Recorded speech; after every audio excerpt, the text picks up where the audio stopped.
Vegetable rice செய்ய போகிறோம். அதுக்கு வந்து நான் முதல்ல ஆயில் போட்டுக்கிறேன். குக்கரில் தான் செய்ய போகிறோம். அடுத்து நெய் வந்து 2 ஸ்பூன் இதால் போட்டுக்குவோம். அடுத்தது பட்டை, கிராம்பு, ஏலக்காய், அன்னாச்சிப்பூ எல்லாம் சேர்த்துருவோம். அடுத்து ஒரு 7 பச்சை மிளகா நறுக்கி வச்சுருக்கேன், அதையும் சேர்த்துருவோம். ஆனியன் 2 அதையும் சேர்த்துருவோம். ஆனியன் நல்லா வதங்கட்டும். ஆனியன் நல்லா வதங்கிடுச்சு. இதில் வந்து இஞ்சி, பூண்டு, ஜீரகம், புதினா, சின்ன வெங்காயம் ஒரு 2-3 போட்டு அடித்து வச்சுருக்கேன். இதையும் இதில் சேர்த்துருவோம்.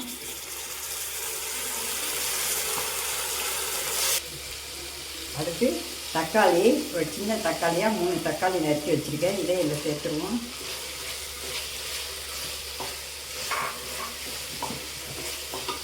எனக்கு தேவையான உப்பை சேர்த்துருவோம். அதில்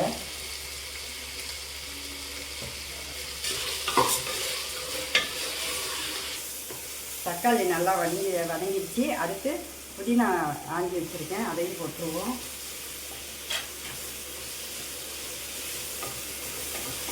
பச்சை பட்டாணி ஒரு சின்ன கப்பால் 1, பீன்ஸு ஒரு 15 பீன்ஸ் இருக்கும்,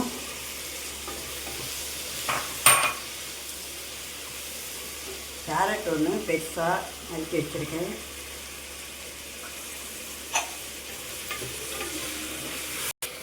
காலிஃப்ளவர் வந்து நான் வெந்நீரில் போடல, இல்லாட்டி பூச்சி இது இருக்கா என்னன்னு பார்த்துட்டு அப்படியே நறுக்கி வச்சுருக்கேன். ஏன்னா வெந்நீரில் போட்டு எடுத்தோம்னா இதில் வெஜிடபிள் சாதத்தில் போடையில் குழஞ்சி போயிடும்.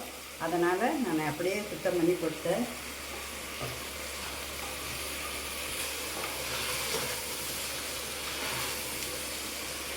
காயெல்லாம் நல்லா வதங்கிடுச்சு. மீன் மேக்கர் ஒரு 20 பீஸ் எடுத்து இதையும் இதில் சேர்த்துருவோம்.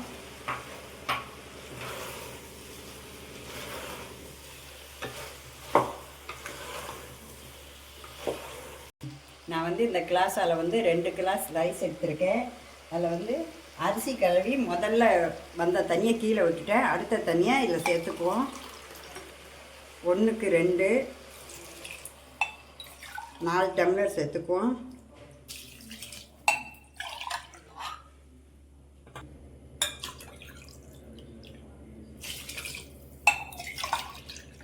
நான் வந்து ஜீரக சம்பா ரைஸ் தான் எடுத்திருக்கேன். தண்ணி நல்லா கொதிக்கட்டும். தண்ணி நல்லா கொதிக்குது. நம்ம ரைஸை சேர்த்துருவோம்.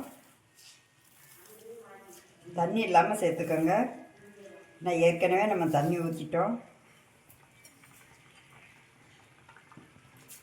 ரைஸ் போட்டாச்சு.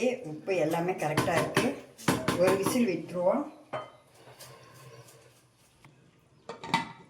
ஒரு விசில் விடுவோம். ஆனால் அரிசி 20 நிமிஷம் ஊறி இருக்குது. அதனால் ஒரு விசில் விட்டால் போதும். வேங்க விசில் அடங்கிடுச்சு. பிரியாணி நம்ம வந்து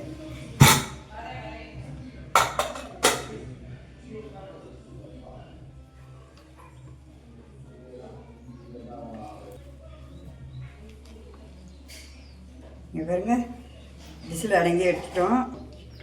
சாதம் உதிரி உதிரியாக இருக்குது. கொத்தமல்லி தழை தூவிடுவோம்.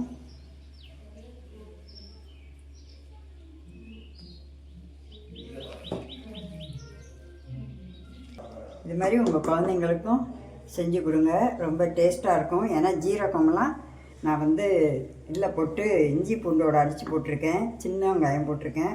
அதனால் ரொம்ப நல்லாயிருக்கும். நீங்கள் இது மாதிரி செஞ்சு கொடுங்க. எப்படி இருக்குன்ட்டு கமெண்டில் சொல்லுங்கள்.